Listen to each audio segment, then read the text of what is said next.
Terry, little talk about concourses. A big part of the match day experience for the fans and from other people. Yeah, definitely, yeah. It's my first full season being in charge of the concourses, and it's still a bit of a guessing game, to be honest. We expect to have 6,000 attend, and we have 7,000, so that sort of throws a bit of a spanner in the works as regards sort of making the equations for the pies. What doesn't help is the fact we have a 4-day order window for the pies, so whatever I need for the Saturday match I have to order on the Tuesday. So it's a case of sort of speaking to people who've been here longer than me and getting their opinion of how many we're going to do, and then sort of ordering that way. Weather as well doesn't help. If it's really, really cold, people want to get hot food inside them. Once again, we can't predict the weather, even with the help of the weather forecasters. We don't seem to be able to forecast the weather. So we always try and sort of make sure, we've got enough in, we've got enough available. We've certainly got enough burgers and hot dogs to feed people, because on occasion we do sell out, we do run out. And as I say, it's just something which we try to avoid, but we can't always avoid it. And on the reverse of that is, sometimes we get a lot of pies left over, so it bites us in the backside as well occasionally. We've sort of moved on to vending machines, because one of the points that came across was that people were having to queue just to buy a bar of chocolate. So we've put vending machines in with bars of chocolates in, bags of sweets. Also, people wanted a more healthy option, so we've now put some Nutri-Grain bars in and things like that to give them, and some flapjacks to give them a slightly healthier option. And the same with soft drinks and that. We've got soft drinks available, we've got alcohol available. We've just recently introduced Guinness. We've put vodka and Coke on the stands in cans, and also gin and tonic as well on there. And also, of course, there's white wine, red wine, and rosé available as well. So we're trying to sort of broaden the horizon for everybody and make the experience as good as we possibly can.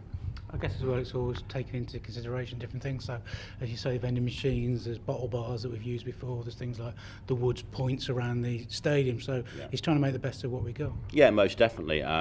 Again, cold weather, not many people want to drink cold beer. So, it's nicer, when the milder weather comes, the beer sales do increase. It's a case of being aware of that and trying to predict what sort of weather we're going to have and make sure we've got stock.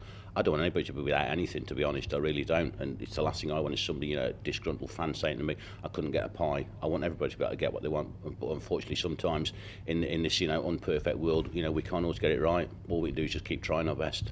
That's the thing as well, it's also about options. You say sometimes the pies run out, but there's always a hot dog, there's always a burger or a bag of crisps, there's always something.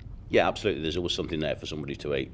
Okay, it might not be your first choice, but we do try to make sure there is something there for for everybody.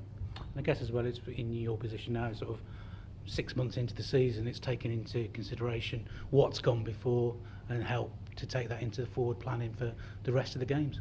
That's right, yeah. And again, it's talking to people and seeing what people want, and speaking to fans. And I'm quite happy for people to come to me and say, why can't we have this? Why can't we have that? If I can do something for people and they want it, there's other people want it, I'll do it. And this is what we need to do. We need to work together and move forward as a club. Because again, in sort of some of the planning that goes into it, it can all be thrown by, say, you're expecting a rainy day, you think, the crowd's going to be down a bit, suddenly it's a sunny day, an extra 500,000 turn up. Absolutely, we've got our season ticket holders, and then I can speak to Jordan in the ticket office and she'll say, right, we've sold another 500 tickets. So I might be working on a 4,500 crowd, but then the sun comes out and and away it goes. Everybody's queuing on the morning to get tickets. And that throws a complete spanner in the works, like you say, but we just have to go with it and do the best we can. And vice versa, same as myself. It's like planning comes in, you're going good, and a few results don't go our way, and the crowd drops again. Absolutely, yeah. And again, that's something else. If we need to get a few wins under our belt, and I'm sure the crowd will start to rise even further. So, which is what we all want as a club. And with all things, it's about feedback. And I'm sure you're happy if we put a contact address up for yourself so people can just feedback their thoughts on it. By all means, yeah. My email address is available. If people want to contact me and give me their feedback, I'll be more than happy to take that on board.